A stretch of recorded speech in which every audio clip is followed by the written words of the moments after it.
A home for the blind has been heavily impacted by the flooding in KZN. 24 of its members have been displaced due to the structural damage to the Jep Home in Durban. KwaZulu-Natal Society for the Blind manager, Bheki Jele, joins us now for an update on the situation there. Bheki, it's good to talk to you and get an update on what's unfolded over the past couple of days. Tell us about what happened. Good morning, Newzroom Afrika, and good morning to all listeners. We're glad that you are hosting us just for an update on what happened yesterday. We are the KZN Society for the Blind, situated at 194 Umbilo Road, Durban. But we have a homestead in 45%, which was heavily affected by the floods yesterday. One of our boundary walls fell, and then which resulted in the causing mud coming into the house that is housing about 24 old age and blind people. So the old rooms, which are about 30, were flooded with water and mud, which resulted us in evacuating them. We've requested their families to come and take those they can take, and some of them have been housed in the Morningside Hall as of yesterday morning.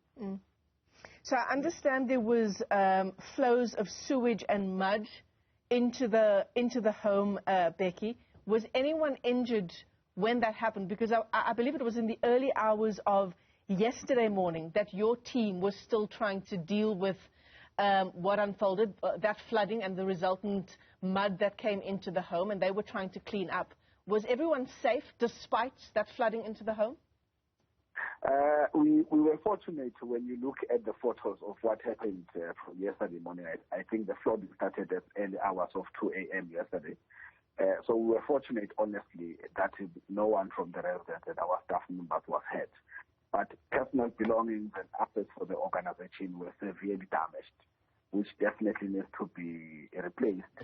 We have the laundry, which assists in cleaning up and washing clothes for the residents, which was blocked by mud up to the window.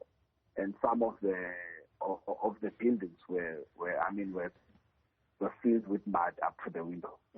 It is bad. Yeah. You've said that you appealed to the family members to come and take the people who they were able to take. But for those people who don't have family that they can rely on at a time like this, Bheki, what is the alternative in a situation where these are blind people, and the ideal is, of course, not to put them in a community hall with possibly hundreds of other people? Honestly, we would like to plead to the general public, those who can assist in ensuring that the place is restored as soon as possible.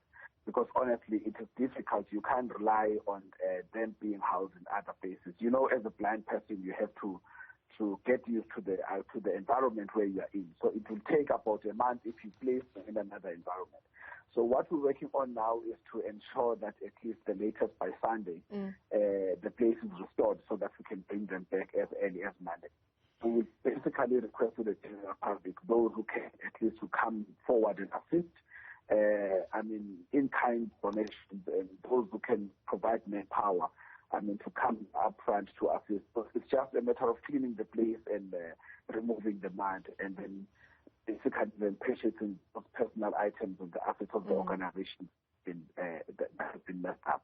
So as it stands, the 24 people that were left stranded after what happened in the early hours of yesterday morning, where are they now being housed as you try to get the home back up and running by the weekend? A majority of them, about 18 of them were taken by their families, and the remaining about 6 of them were placed at the Morningside Hall. And we've placed 2 of our staff members to be with them 24 hours on a rotational basis with others, just to ensure that they are safe and they are being taken care of. Yeah.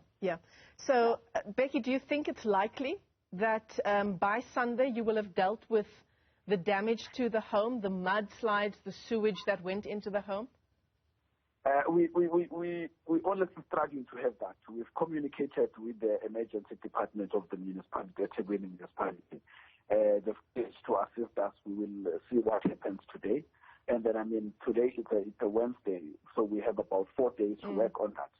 I mean, we will have to work 24 hours to ensure that the place is restored. Yeah, I imagine you need someone with sort of heavy machinery to come in and actually get that mud out of the home. For people who want to get involved, people who are able to help, where can they get in touch with you? I mean, I'm 24 hours available telephonically because, I mean, also with the heavy rains, we've also, I mean, I suggested that we close our offices for safety of our staff members. So, I mean, it's only Wednesday today, and tomorrow we are starting Easter holiday. So I'm available at 066-024-2908. Okay, just repeat that for me. 066-024? 2908. 2908.